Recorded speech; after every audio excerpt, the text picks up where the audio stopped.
You all are most heartily welcome to the official YouTube channel of Sant Kabir Vidyapeeth. I hope सभी लोग अच्छे होंगे, मस्त होंगे, जबरदस्त होंगे और पढ़ने के लिए प्रिपेयर होंगे। तो चलिए शुरू करते हैं आज की क्लास। जैसा कि आप देख ले रहे हैं कि ऑन स्क्रीन दिया है आपका चैप्टर 10। आज आपका जो पढ़ाया जाएगा वो चैप्टर 10 है। चैप्टर 10 पढ़ना है। इसमें ग्लास मेनेजरी के बारे में बताया गया है कि ग्लास मेनेजरी में क्या होता है। ग्लास मेनेजरी उसको कहते हैं कि जिसमें कांच के कुछ स्टेचू, मूर्ति कह सकते हैं, कांच की मूर्तियां बनाई जाती हैं, है ना, उसको ग्लास मेनेजरी बोलते हैं।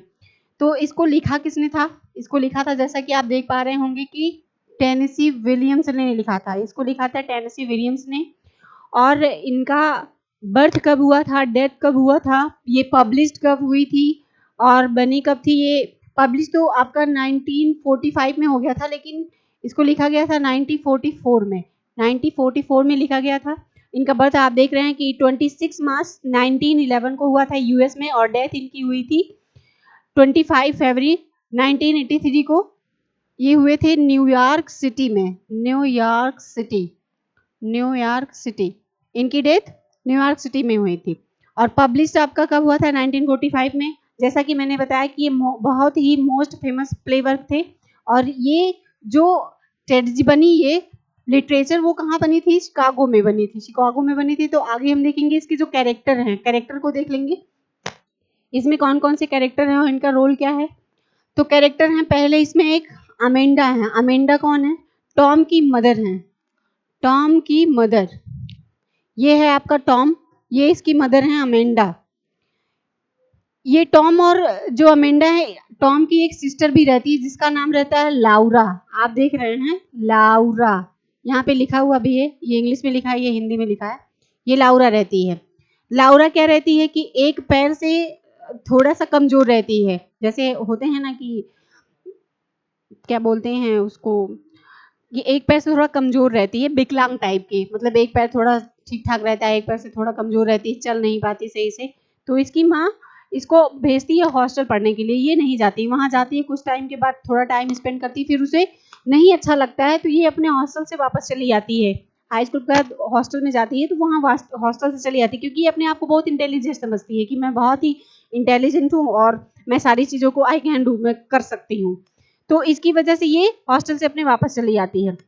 जबकि लाउरा की मदर अमेंडा को क्या है, बहुत ही लाउरा के बारे में चिंता रहती है। चिंता क्यों रहती है? जैसा मैंने अभी आपको बताया कि लाउरा एक पैर से थोड़ा कमजोर रहती है और उसी की वजह से उसकी शादी को लेकर के उसकी मदर बहुत ही ज़्यादा डिप्रेस्ड रहती हैं। तो फिर वो टॉम को बोलती हैं। अभी टॉम का क्या वर्क रहता है? टॉम एक गैरेज में काम करता है, और वहीं से अपने घर का सारा खर्चा निकालता है, गैराज में काम करता है। फिर अमेंडा क्या करती है, अपनी लाउरा, अपनी पुत्री से पूछती है, अपनी बेटी से पूछती है कि यदि तुम्हारी लाइफ में कोई पर्सन हो तो तुम बताओ, या तो मैं फिर कहीं और रिश्ता देखूं। फिर अपने बेटे टॉम को भी बोलती है कि लाउरा के लिए कहीं तो बात करो, कहीं किसी से तो बात करो, शादी का कहीं जिक्र तो करो। ये उसकी बातों से गुस्सा होता है और चला जाता है। अब लाउरा और ये तीनों अकेले क्यों हैं? इनके फादर क्यों नहीं? ऐसा आपके माइंड में आ रहा होगा कि इनके फादर क्यों नहीं है। इनके पिताजी जो हैं, टॉम और लाउरा के पिताजी जो, इन तीनों को अकेला छोड़ के, है ना, लास्ट टाइम में एक पोस्ट कार्ड में या एक पत्र कह सकते हैं, उसमें लिखकर कि हेलो स्टार्टिंग से और लास्ट में गुड बाय बोल के चले गए। क्यों चले गए इसका पता नहीं, क्यों चले गए, उनका कुछ पर्सनल रीजन रहा होगा। बुक में जैसा दिया है मैं वही आपको डिटेल्स में बता रही हूँ। तो कहानी ये हो जाती है कि छोड़ के इसके पिताजी चले। अब सारी जिम्मेदारी इसके रह जाता है टॉम के ऊपर।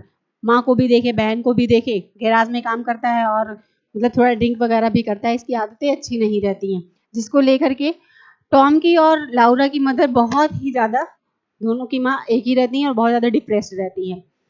फिर जिसे शादी की जिक्र ये किए रहते, तो ये इसके मतलब गैराज में एक लड़का रहता है जिसका नाम रहता है जिम। इसी का एक फ्रेंड रहता है जिम। जिम एक लड़का रहता है और इसका दोस्त रहता है, लेकिन ये जिम ना बुला करके इसको शेक्सपियर बुलाता है। विलियम शेक्सपियर का नाम सुना है ना, वैसे ही शेक्सपियर बुलाता है। अब ये जिम कौन था? जिम ये इसके लाउरा के हाई स्कूल का फ्रेंड रहता है, मतलब उसका क्रश रहता है। लाउरा का जिम क्रश रहता है। लेकिन जब ये अपना प्रपोजल इसको भेजती है, मतलब बोलती है, तो ये जिम क्या कर देता है, इसको रिजेक्ट कर देता है, इसको रिजेक्ट कर देता है, बोलता है कि मतलब तुम पैर से ठीक ठाक नहीं हो और मेरी लाइफ में कोई और है। उस टाइम भी इसको, हाई स्कूल में भी इसको रिजेक्ट किया रहता है। और कुछ टाइम के बाद ये टॉम अपने गैराज से इसी शेक्सपियर को अपने घर पे लेके आता है और उसको शेक्सपियर बोलता है, जिम नहीं बुलाता है। जब अपने घर पे ले आता है तो इसकी माँ मतलब खाने पीने का प्रबंध करती है रात को डिनर में, और अचानक लाइट चली जाती है। अब जब आप मूवी वगैरह में देखते होंगे ना कि लाइट अचानक सडन में चली जाती है, तो क्या होता है कि कोई एक पर्सन आता है जो कैंडल को जलाता है, और जब कैंडल जल जाती है तो मूवमेंट बहुत ही स्पेशल हो जाता है, वेरी स्पेशल मूवमेंट में कन्वर्ट हो जाता है। तो जब कैंडल जलती है तो फिर ये देखती है कि ये तो जिम है, पहचान जाती है इसको कि ये तो जिम आया है फिर से एक बार। लेकिन उसके साथ क्या बहुत अनकंफर्टेबल महसूस करती है कि नहीं, लेकिन जिम क्या रहता है, ये बहुत ही ज्यादा जेंटल पर्सन रहता है। जिम एक जेंटल पर्सन रहता है, जेंटल पर्सन, जिम एक जेंटल पर्सन रहता है। फिर ये अपने आप को कंफर्टेबल फील कर पाती है। लाउरा, दोनों एक दूसरे से बात करते हैं।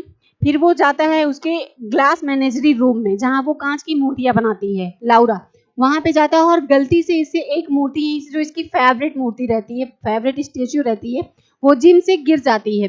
गिर जाती है तो ये बहुत ही ज्यादा अफसोस करता है और उसको सॉरी भी बोलता है। फिर एक बार ये इससे इम्प्रेस होती है, इम्प्रेस होने के बाद फिर से उसको अपना प्रपोजल भेजती है। फिर ये कहता है कि इस बार भी संभव नहीं है, इस बार भी संभव नहीं है क्योंकि तुम जैसा सोच रही हो वैसा नहीं है। मैं एंगेज हूँ, मेरा एंगेज हो चुका है और मैं तुमसे शादी नहीं कर सकता। एक बार तो इसका हाई स्कूल में दिल टूटा ही रहता है, इसी जिम की वजह से आज सेकेंड टाइम फिर टूट जाता है। सेकेंड टाइम में ये फिर से सैड हो जाती है, बहुत ही दुख का अनुभव करती है। फिर ये दोनों चले जाते हैं। अब इसकी माँ भड़क जाती है कि टॉम पे इसलिए भड़कती है कि तुम्हें जो भी रिस्पॉन्सिबिलिटी दी जाती है तुम उसको सही तरीके से नहीं निभाते हो। तुम पता नहीं कैसे आलतू फालतू लड़कों को लेकर के आते हो जिसका ना रहने का ठिकाना है और ना ही खाने का ठिकाना है और ना ही किसी चीज का। ये उसको बहुत ज्यादा डांटती है और ये गुस्से में घर छोड़ के चला जाता है। घर छोड़ के चला जाता है, लेकिन फिर भी ये क्या करता है, अपनी माँ और बहन को बहुत ही ज्यादा प्रेम करता है, जिसकी वजह से इसे टेंशन रहता है कि मेरा परिवार कैसे चलेगा, अगर मैं छोड़ के सच में चला गया तो मेरी माँ और बहन कैसे रहेंगी। मतलब बहुत ज्यादा भ्रमित रहता है, बहुत भ्रम रहता है इसको। तो कहानी में यही सारी चीजें थी कि एक जिम रहता है, जिम नाम का लड़का रहता है जो लाउरा का क्रश रहता है। हाई स्कूल में एक बार इसका दिल टूट जाता है और फिर टॉम के जरिए वो शेक्सपियर नाम से उसके घर में दोबारा एंट्री करता है। और फिर जब लाउरा उसको मतलब अपना प्रपोजल देती है तो फिर से वो मना कर देता है, यानी कि ये ट्रेजेडी स्टोरी में कन्वर्ट हो जाता है, ट्रेजेडी स्टोरी में ये मिक्स हो जाता है। पहली भी ये धोखा खाई और दूसरी बार भी। इन दोनों की कहानी से मतलब ये निकला कि कभी भी हमें भ्रम में नहीं रहना चाहिए, हमें अपना पास्ट नहीं सोना चाहिए। जब ये पहले ही एक बार रिजेक्ट कर दिया था, इसको दोबारा फिर बोलना ही नहीं चाहिए था उससे, लेकिन भ्रम में थी कि शायद मैं बोलूं और शायद एक्सेप्ट हो जाए। तो यही चीजें थी।